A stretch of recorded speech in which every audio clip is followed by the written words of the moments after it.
guys, and welcome to my channel.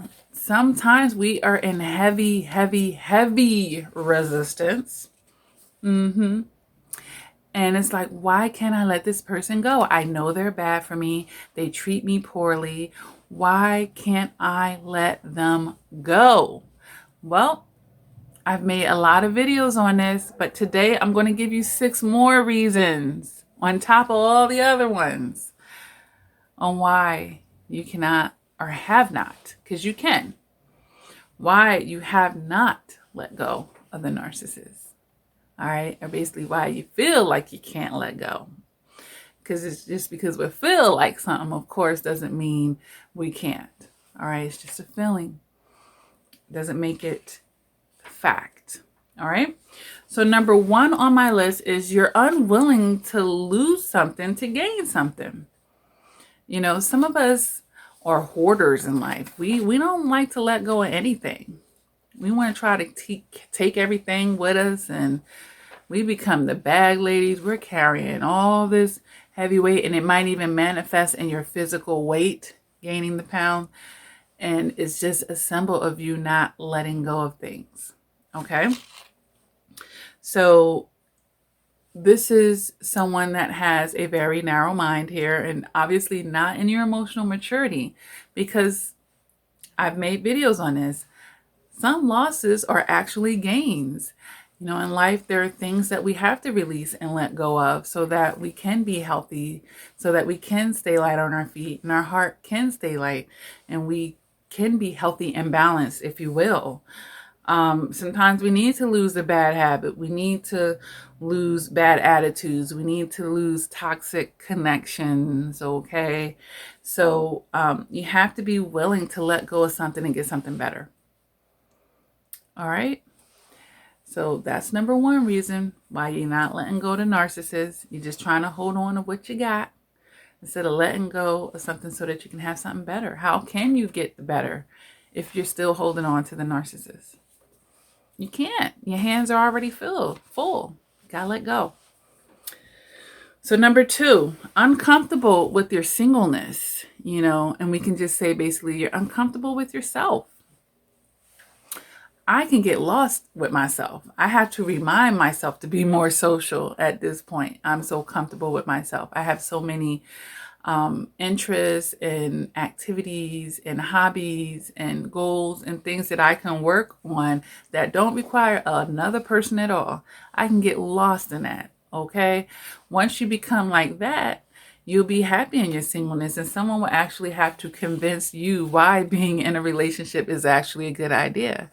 Because you're not in your codependency, you're not moving from desperation, you're not in this place of neediness, okay? Get fulfilled. Fill your own cup. Fill your own cup, okay? Who said being single or being in your singleness was horrible? This is when you can be the most productive. Relationships actually take time and energy and effort. That's why it's good to come together, two whole people. Get whole in your life, you know, have things set up so that when that other person comes and requires some of your time and energy, it's okay because you've evolved to a certain point in your life. Okay. So yeah, number 2, being uncomfortable with your singleness or yourself. Number 3, you are still holding on to the fantasy or the original story that you made in the love bomb phase. All right, so this actually does not have nothing to even do with the narcissist, because that fantasy, that story that you created is not even the narcissist. It's a fantasy. It's a story that just needs to be let go of. All right, you assigned it to this person, but it's not even them.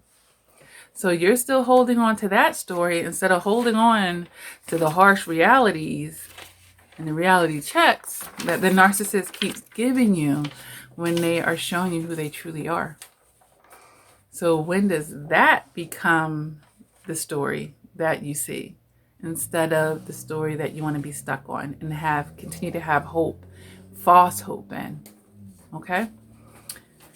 So number 4, low self-esteem, lack of self-love, low self-confidence, low self-worth. That's pretty self-explanatory. Because who else would want to hold on to a narcissist but someone that wasn't walking into their self-love and their self-worth, and, you know, someone that had shattered self-esteem? That's all in alignment with an energy of a person that would keep such a toxic person into their life. All right. Number 5, you fear the unknown, you know, change. You fear that. And most human beings do. It really does. But one has to become greater than the other. Is your fear is greater than staying in a narcissistic abusive relationship. And that's why you're staying, you know, the fear of the unknown. And we are creatures of habit, and the narcissist energy does become familiar. Even though it's toxic, it's still familiar. And then that can become, dare I say, a comfort zone, even though it's uncomfortable, but it's comfort zone because you're used to it. It's predictable. All right. So we can, we tend to take comfort in predictable things. All right. But if it's hurting us, if I'm predictably going to be let down, going to be abused, going to not be reciprocated or respected, something, you know, that needs to become more uncomfortable. And until it does, fear will keep you there. You know, fearing that you won't be able to get better, fearing that you really aren't lovable, you know, having the fears that the narcissist has planted in your head through the relationship, basically. All right. So number 6, and I do see this a lot, ego. Ego. Your ego sees defeat, and you're therefore in resistance to the ending. Your ego. Oh, I'm not going to be a statistic. I'm not going to have a divorce under my belt. Or, oh no, I know he's cheating with her. I'm not giving her the benefit of the doubt. I'm not setting him free. I'm going to stay in this relationship and try to get this person to stop dealing with them. And, you know, when you shouldn't be in that type of situation. Someone that loves you shouldn't put you in that position to begin with. All right. So your ego will see it as defeat instead of seeing in your emotional maturity that staying is the defeat, because you're going to be constantly being defeated with additional offenses against your whole essence. You're getting soul raped, right?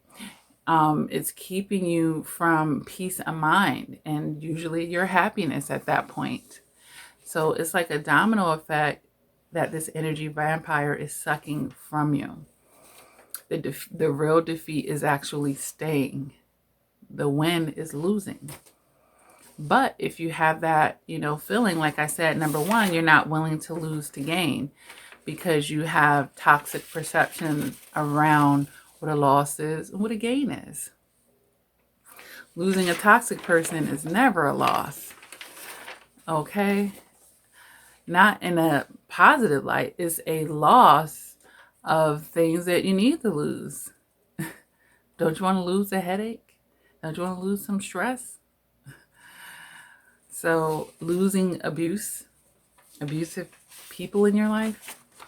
So those are the 6 things, you guys. 6 reasons why people typically cannot let go of the narcissist. Feel free to check out my other videos. And now that you know these reasons, it's time to do something about it. All right. So it's one thing to know, and then it's another thing to actually do something about it. All right. And with that being said, I do offer, almost knocked my sage over. I do offer one-on-one coaching, you guys, for anyone who don't know what to do about it. All right. Feel free to hit me up for that. Visit my website, lakiacrawford.com, and pick a session or a package that works for you. Okay. There is life after narcissistic abuse, and life that is more beautiful, more fulfilling, and more evolved, actually. All right. I know firsthand. All right, you guys. So I just want the best for you guys. Hopefully these videos are helping you. Make sure you hit that like button if this video has resonated or helped you. Share this with your friends and family or people that you think could benefit. These are great ways to support the channel. All right. Check the description down below for everything that I have going on.